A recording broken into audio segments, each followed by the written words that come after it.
13 de março de 1970, na sexta-feira 13.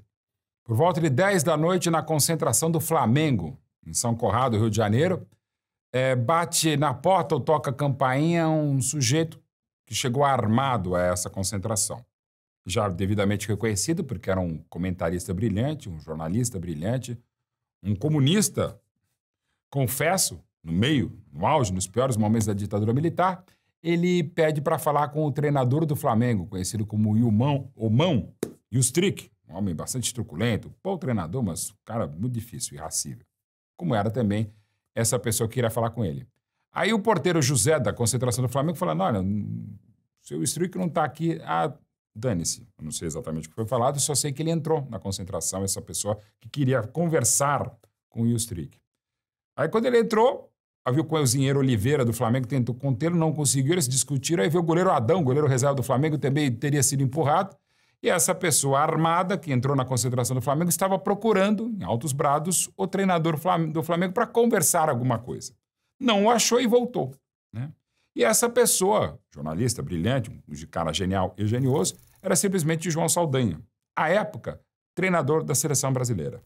Pegando 2022, é como se o Tite fosse armado à concentração do Flamengo, ao Ninho do Urubu, e fosse conversar com o Dorival Júnior, né? E por que eles foram conversar? Eles sempre se detestaram. Os dois eram muito difíceis, né? Mas, naquele dia, o Yustric, numa entrevista no rádio, disse que o João Saldanha era covarde, um imbecil e outras coisas, que ele sempre dissera mal, inclusive dissera para alguns amigos em comum da imprensa. E o Saldanha disse que ouviu a entrevista no rádio e o filho dele, João, ouviu alguém chamar o pai dele, o João, filho do João Saldanha, de covarde e imbecil. Aí ele resolveu pegar a arma, quem nunca, né? E invadir a concentração do Flamengo. Isso aconteceu na sexta-feira. E ficou sabendo no sábado que isso aconteceu. Todo mundo ficou meio que sabendo. As rádios repercutiram. A direção do Flamengo, então, com o seu presidente André Richer, pediu alguma posição da CBD, dirigida por João Avelange, que não se posicionou.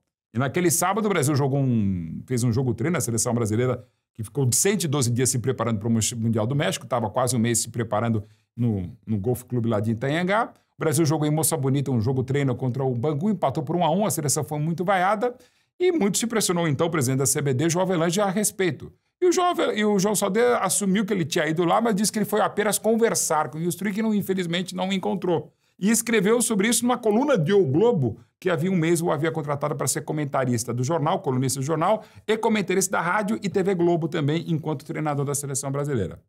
Passou-se o tempo, isso foi no sábado, né? A invasão foi sexta-feira à noite, quando na terça-feira houve um almoço na Marinha, de generais, no auge do regime militar, e muita gente achando estranha a situação, e nenhuma palavra oficial do João Saldanha, que, porém, naquele almoço falou que se o Saldanha não ficasse, ele poderia convidar o Dino Sani, que era treinador do Corinthians, ou o Otto Glória, que havia sido durante 12 anos treinador em Portugal e estava no América. Havia mais outros 3 nomes, como o Zezé Moreira, como o Otto Glória, que eu já falei. Enfim, havia alguns nomes, e o Zagallo, que há 2 anos fazia um excelente trabalho no Botafogo e era bicampeão mundial. Naquela noite, naquela tarde, o Saldanha deu um treino na seleção brasileira ali no Rio e foi chamado para uma reunião de emergência na sede da CBD, com então o supervisor Antônio do Passo, que é quem mandava no futebol e que havia pedido demissão por conta daquela situação mais uma. A reunião foi ali na Rua da Alfândega, na sede da CBD, começaria às 7h30, o João Saldanha chegou com seu fusquinha, parou o carro ali, a imprensa lá ficou sabendo, foi tentar falar, falou, não, vou para a reunião. E a reunião durou menos de 1 hora. Quando acabou a reunião, o João Saldanha fez questão de não cumprimentar o João Avelange, o presidente da CBD, e o seu supervisor Antônio do Passo, passou na sala de imprensa, que se não me engano era no 5º andar lá na Rua da Alfândega, e avisou os coleguinhas de imprensa, eu fui demitido, não sou mais treinador da seleção brasileira, e alguém perguntou a ele, quer dizer que a comissão técnica foi dissolvida? Ele falou, não, eu não sou sorvete para ser dissolvido. Mas a informação que chegou logo depois é que toda a comissão técnica foi dissolvida. O fato é que apenas o outro supervisor, que era leal ao Saldanha, o russo, Antônio Milman, saiu junto. Os demais que foram dissolvidos ficaram. E 2 dias depois foi anunciado o Zagallo como o treinador da seleção brasileira, porque Dino Sani, que foi convidado primeiro, não quis aceitar, porque era muito amigo do Saldanha e seria observador técnico da seleção brasileira na Copa do México. Aí o Saldanha saiu. E naquela mesma noite que ele saiu, ele foi para o jornal O Globo escrever sua coluna, onde falou mal dos dirigentes do Flamengo, porque naquela mesma terça-feira que ele foi dissolvido ou demitido, os dirigentes do Flamengo entraram com uma queixa-crime na delegacia contra o João Saldanha, porque, convenhamos, o cara entrou armado na concentração do Flamengo. Então, parece enredo de novela. E repito, é como se o Tite tivesse invadido a concentração, o Ninho do Urubu armado para conversar com o Dorival Júnior. E foi o que aconteceu. E isso levou, depois disso, foi na sexta-feira. Ele só foi demitido na terça-feira e na quinta-feira o Zagallo assumiu.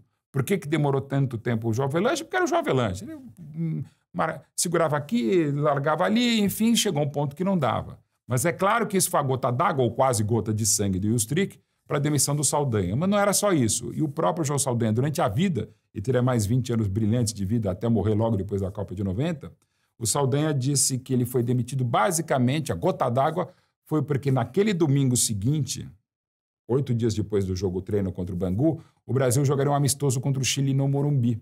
E ele já havia falado para a comissão técnica, para o Antônio do Passo, supervisor que deve ter chegado à orelha do presidente da CBD, João Avelange, que o ataque do Brasil teria Jairzinho, Tostão, Dirceu Lopes e Edu. Ou seja, Pelé seria banco, né?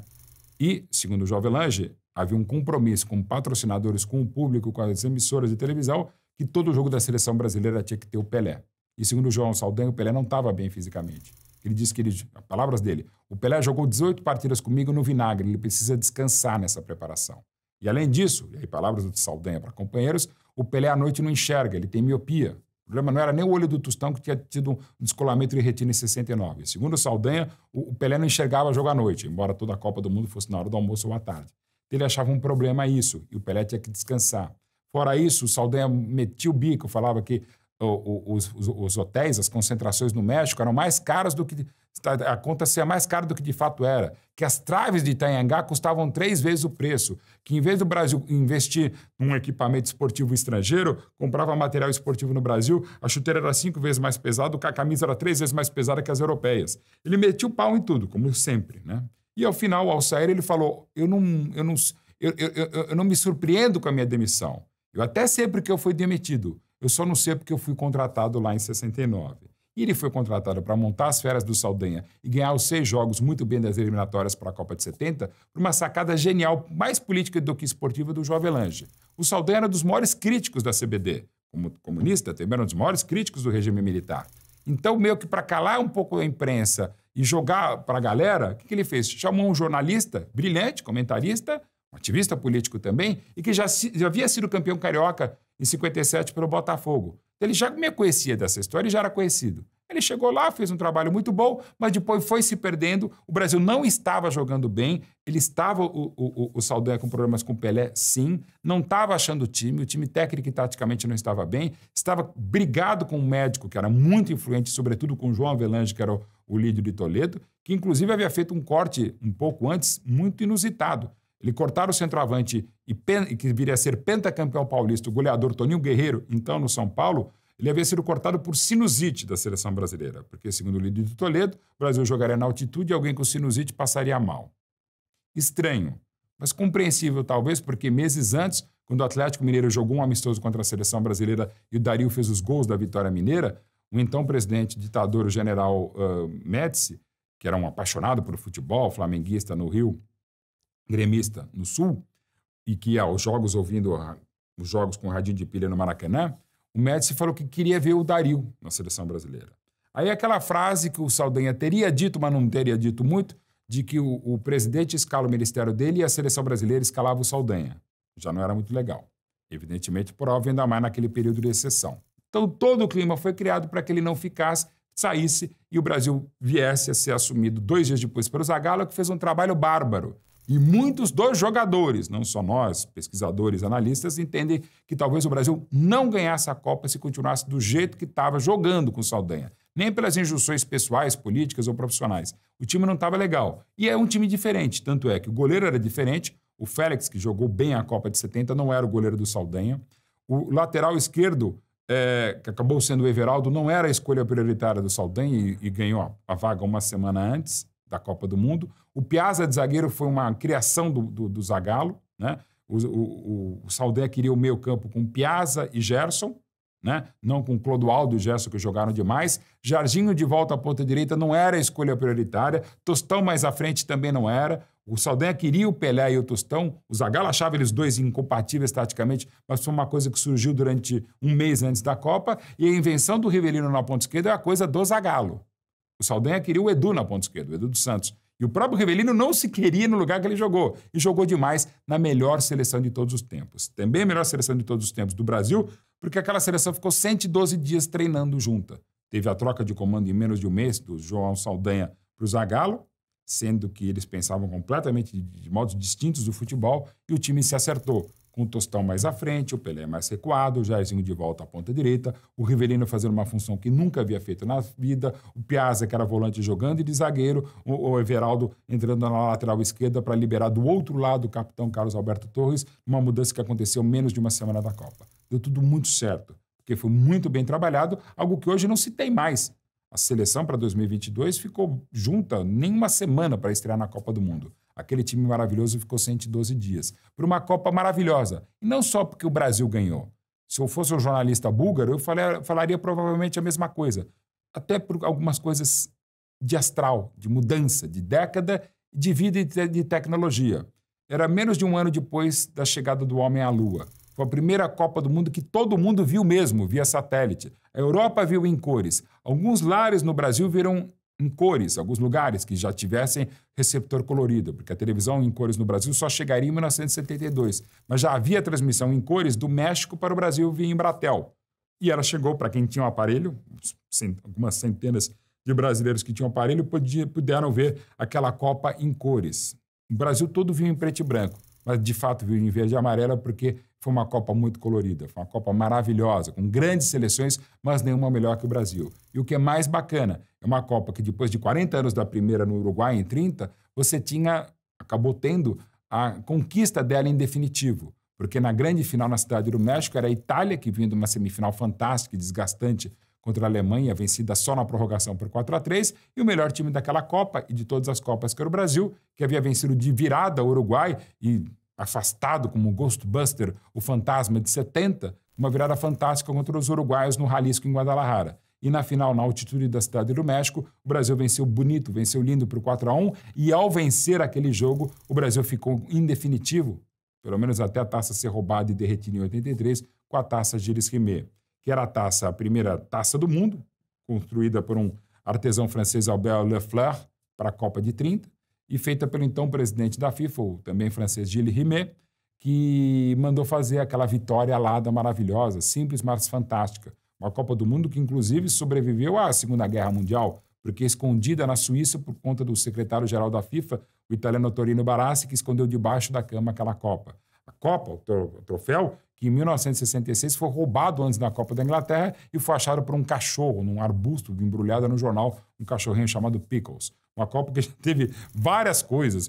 Sobreviveu à guerra, aos nazistas, aos fascistas. Foi roubada, foi achada e a gente conseguiu deixar a original exposta, a réplica no cofre e levaram e derreteram em dezembro de 83. Mas naquele junho de 70, naquele jogo entre Brasil e Itália, os 4-1 maravilhosos, se a Itália ganhasse, ela seria campeã do mundo, claro, e ficaria com a posse definitiva da Gilles Rimet. Se o Brasil ganhasse, como ganhou por 4-1, a taça do mundo é nossa, como já cantavam desde 58, a festa da Suécia. A taça do mundo é nossa, com brasileiro não há quem possa. Eita, esquadrão de ouro, é bom no samba, é bom no... E também cantamos maravilhosamente com a música fantástica, o jingle do Miguel Gustavo, Pra Frente Brasil. 90 milhões em ação, pra frente Brasil, do meu coração. Todos juntos vamos, pra frente Brasil, salve a seleção.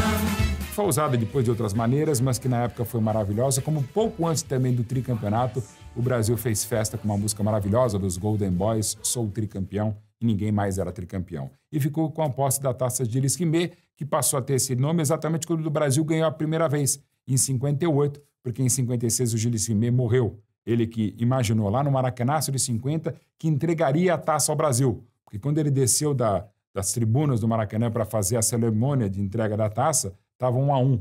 Ele não viu o gol do Giga, ele estava descendo quando o Uruguai virou. E quando ele chegou ao gramado, ele ficou sabendo, não estava ouvindo pelo radinho, da virada uruguaia. Então o Gilles Rimet queria entregar uma taça para o Brasil. Não conseguiu em 50, a taça de 58 o rei Gustavo da Suécia quem deu, né? Porque evidentemente não havia mais o Gilles Rimet para dar, já tinha morrido 2 anos antes, e depois o Brasil faria a festa, ganhou em 62 e ganharia em 70 com a taça entregue e o capitão Carlos Alberto levantando a taça, naquele gesto que foi primeiro imortalizado por outro cracaço, outro grande campeão brasileiro, o capitão Bellini em 58, Mauro em 62 e capitão Carlos Alberto erguendo pela última vez a Gilles Rimet. Em 74 passou a existir a nova Copa do Mundo, que é belíssima, e o Brasil já ganhou 2, mas essa nova Copa do Mundo não tem uma posse definitiva. Não é por 3 conquistas ou 5, enfim. Essa nova Copa do Mundo, desde 74, ela vai de posse transitória. Você tem uma réplica, né, que agora está devidamente guardada no Museu da CBF, no Rio de Janeiro, mas a posse do troféu original ela vai para quem ganhar.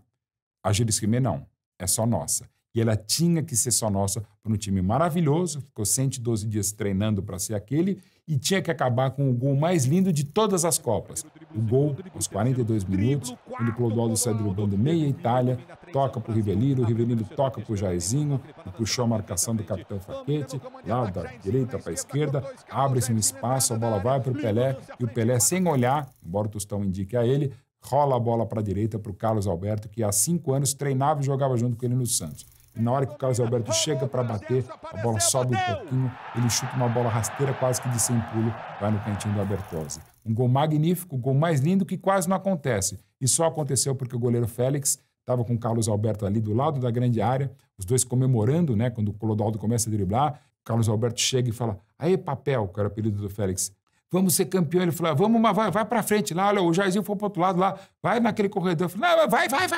Ele foi.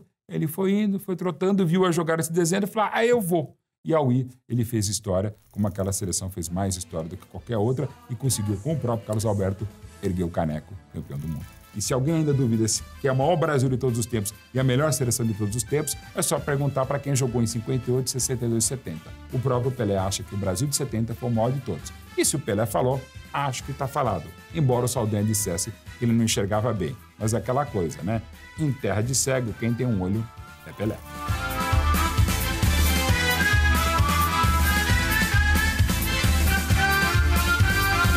Todos juntos vamos pra frente, Brasil, Brasil, salve a seleção.